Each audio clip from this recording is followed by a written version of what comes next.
Hello everyone, I'm Victoria and welcome to my channel. Here I discuss everything book related, book reviews and everything bookish. And today I want to start off with reviewing two books that I've recently read and that are both set on tiny island communities and that explore what happens when these tiny island communities come in contact with the wider world. One of these books, I like both of these books, but one of them I think did what it set out to do much better than the other book, and I'll tell you which one that is in a bit. But first let me introduce the books. So on the one hand I have Whale Fall by Elizabeth O'Connor, which is actually her debut novel and has been endorsed by quite a number of big names already. The other one is Clear by Karis Davis, which has received quite a bit of hype on both BookTube and Instagram. I want to start off with Whale Fall by Elizabeth O'Connor. And this book also is inspired actually by a true story. It's not necessarily following that story, but it's clearly drawing inspiration from it. And that is mentioned in the back of the book actually. It has some endnotes on it. And it's basically riffing off of this real life incident where an anthropologist went to a Irish island here, the Iran Islands, in 1931, and filmed a documentary about these islands that in hindsight actually was sort of distorting what life on the island was really about.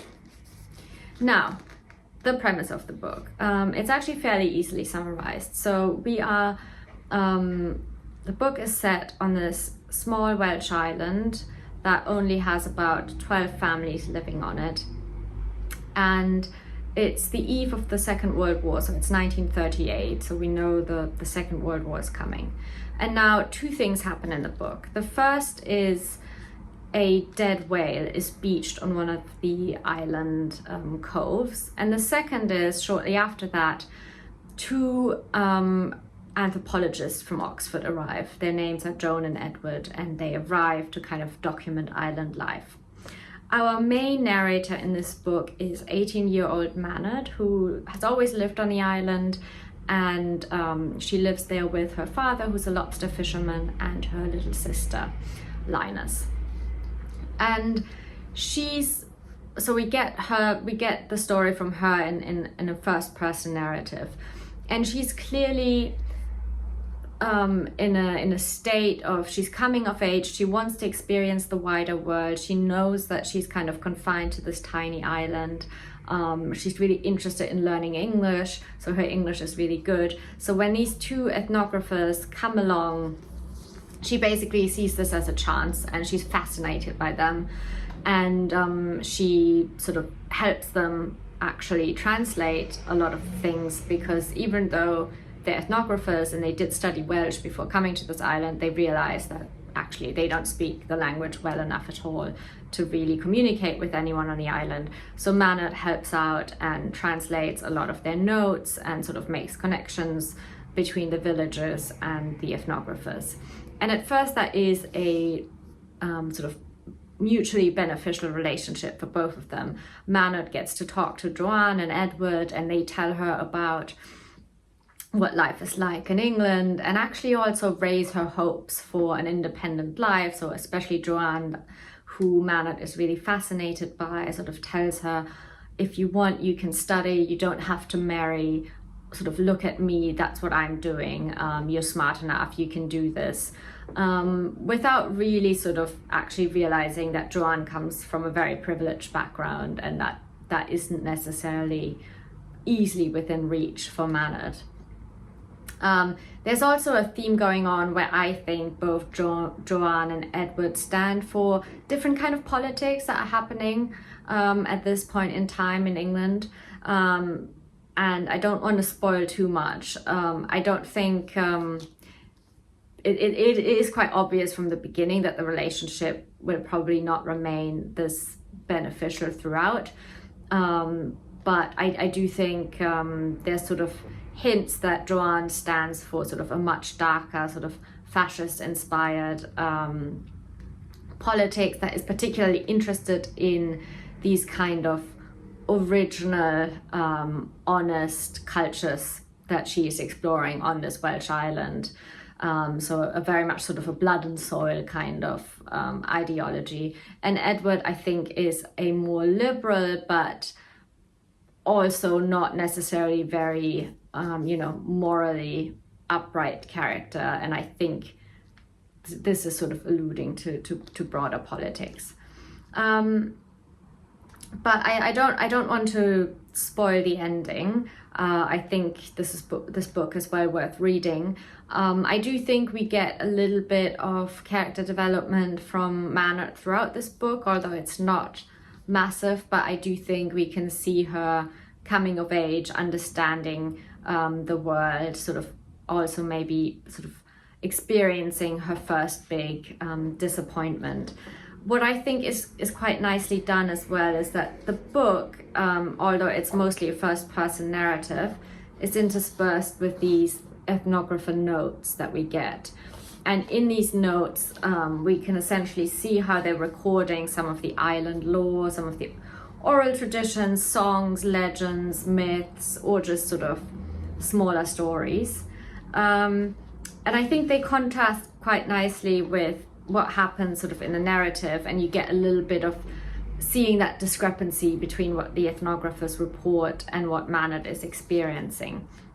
There isn't necessarily that much development to the notes.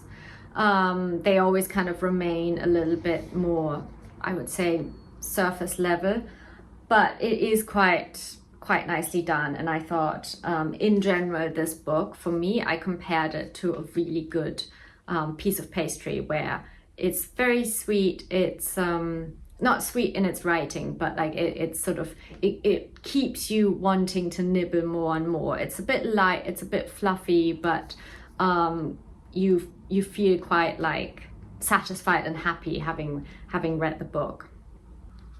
So now that I've summarized the story, I actually need to talk about the title and what the title means for the story.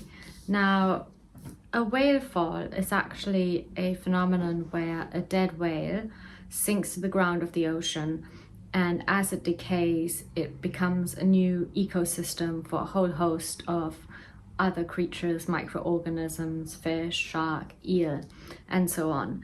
And we've actually only really known about whale falls from the 1970s onwards, and they're quite fascinating, so I actually recommend you checking out whale falls on YouTube. They're incredibly spooky and eerie to watch. But why is the title of this book Whale Fall? Well, I think it's pretty obvious once you've read the book, which is essentially the island in this case here represents the dead whale and is essentially this microcosm in which the story is set. And in scientific terms, a whale fall is usually split into several stages, I think 5 stages in total. The first stage of a whale fall is called the mobile scavenger phase. And this is the phase when sort of bigger fish like shark and eel come and nibble on the juiciest part of the whale. And I think it is clear that what we are seeing here with this book is essentially the island is in the first phase of its sort of whale fall like decay, and the anthropologists are part of this mobile scavenger group. They've come to the island and they're taking away the best bits, they're collecting the stories, they're actually also taking away some of the physical artifacts from the island.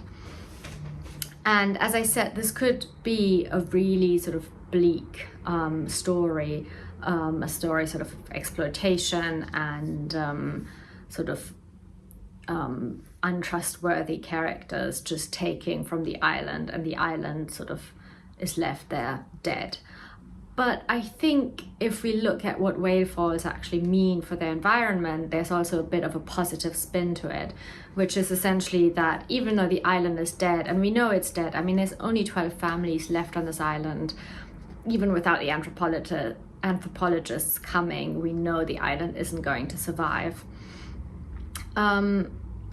The fact that it still provides sort of a rich microcosm for and including for some of the people living there, Manard and in particular now these anthropologists, even though they're taking away from the island then kind of lives on in what they're taking. So they're taking the stories, and obviously part of the book is also the misrepresentation maybe of part of this island life.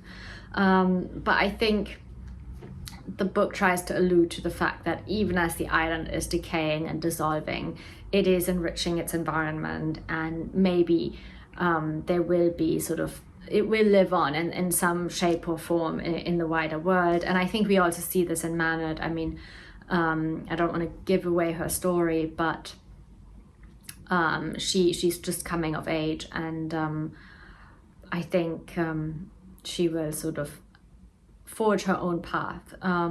So yeah, I think this metaphor is really cleverly done because it's also not too heavy-handed. The dead whale obviously plays a little bit of a part in the story, but it's not, hitting you over the head with the metaphor, and you kind of have to think a little bit about what a whale fall is and what it means. I mean, I didn't actually quite know what a whale fall was before I read this book. So yeah, I think overall it's a really well done book. It's well written in this kind of vignette style that's easy to read, a little bit like fluffy pastry, and but you also kind of learn a lot, and the characters are quite interesting. So yeah, I think in general this was a really successful book for me. I actually gave it 5 out of 5 stars, and I would even consider rereading it again. Now, coming to the second novel that I want to discuss, Clear by Cerys Davis, has a very similar premise. This time we're not on a Welsh island, we're actually on a Scottish island in the very far north. The book actually has in its end pages this beautiful map of Scotland and the Orkney Islands, and then the beginning of Shetland. The island that the book actually takes place on, even though it is fictitious, is supposed to be even further north than Shetland, so it's quite close to Norwegian. Now, this is an even more remote island because there's only one last person living on this island. And again, the premise of the story is fairly simple. Our main character is John Ferguson, who is a minister of the newly founded Free Church of Scotland. So the book is set in 1849, I think, when this Free Church split off from the sort of traditional Scottish Church, partly because there was a disagreement about how much of an influence large landowners should have on minister appointments and sort of other church matters. So our John Ferguson is sort of a very morally principled minister who really disagreed with these landlords meddling in church affairs. And so he has split, but now his problem is that he's obviously very cash strapped and he can't really afford anything for his congregation. They have no church, they have no poor relief, nothing to really help their parishioners. And so through his wife's brother, he gets this opportunity of making quite a substantial amount of money by traveling to this remote island and sort of helping evict this last tenant. Which is also interesting because you can see that he seems to kind of distance himself from the fact that he thinks it's an all right thing for the landlords to evict these tenants, but it's not okay for the landlords to kind of meddle in church matters. So there's maybe a little bit of an ideological sort of disconnect.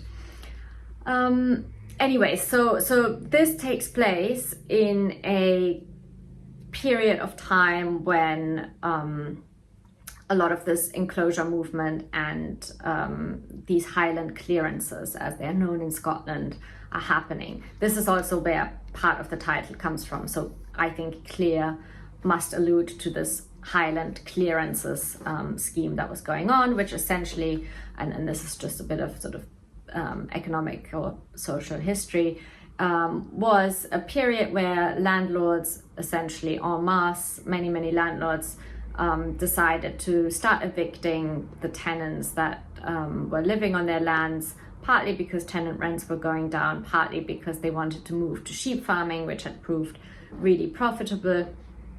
And so this happened all over England and Scotland. In England, it's known as the enclosure movement. It started quite early, already in the 16th century, but the real sort of heft of the movement took place in the 18th and 19th, particularly 19th century. So John Ferguson is essentially this one mini case study of this Highland clearance movement.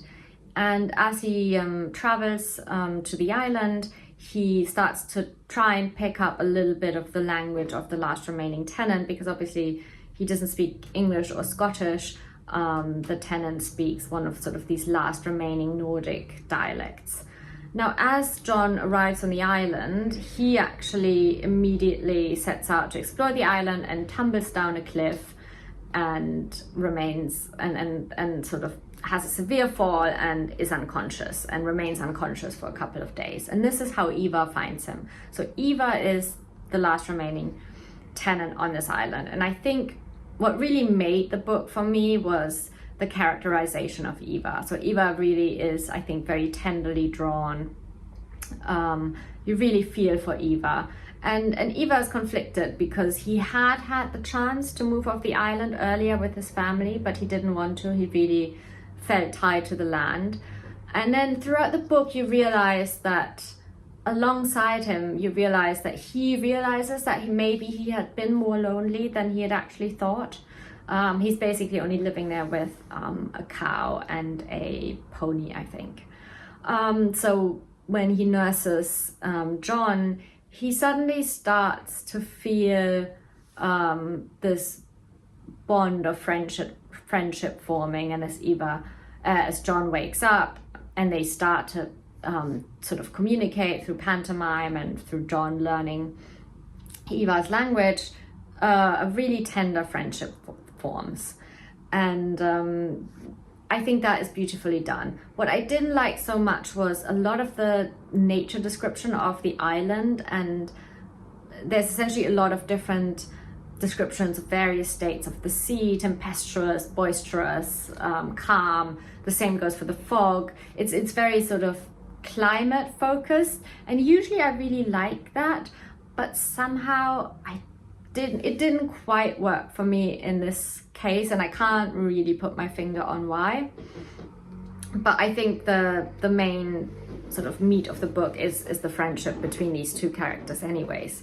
And here again, I think the title also alludes to some of the themes that I explored in this book, because contrary to the title, Clear, there's actually a lot of blurred lines between friendship and romance, between what it means to be alone versus what it means to be lonely. What are your principles and your convictions versus sort of your innermost feelings. And I think that is all explored through this friendship. Now, I have to say, the book has a really divisive ending. I've seen people on Goodreads sort of argue about the ending. And I was actually also very shocked when I read the ending. I was so shocked at first that I had to read it twice. I won't spoil the ending. I'm keen to hear what you think of the ending. But my take on the ending is essentially, I didn't mind where she was taking the book. I actually quite liked it, except then for the very last bit of the book, where I think she wraps it up too quickly, too nicely. So in the sense that often literary fiction is quite bleak, right? And especially these stories of sort of displacement and sort of trust issues, they can be quite bleak accounts. I mean, the same goes for Whalefall. But so I'm not completely against having a really hopeful story, but still, for the time and the kind of people involved, I think it ended a little bit, too nicely wrapped up, too hopeful. Anyways, this is what I have to say about Clear. I'm really keen on hearing what you think about, in particular, the ending, or what you think about any of these two books. I'm keen to hear your opinions, so let me know in the comments.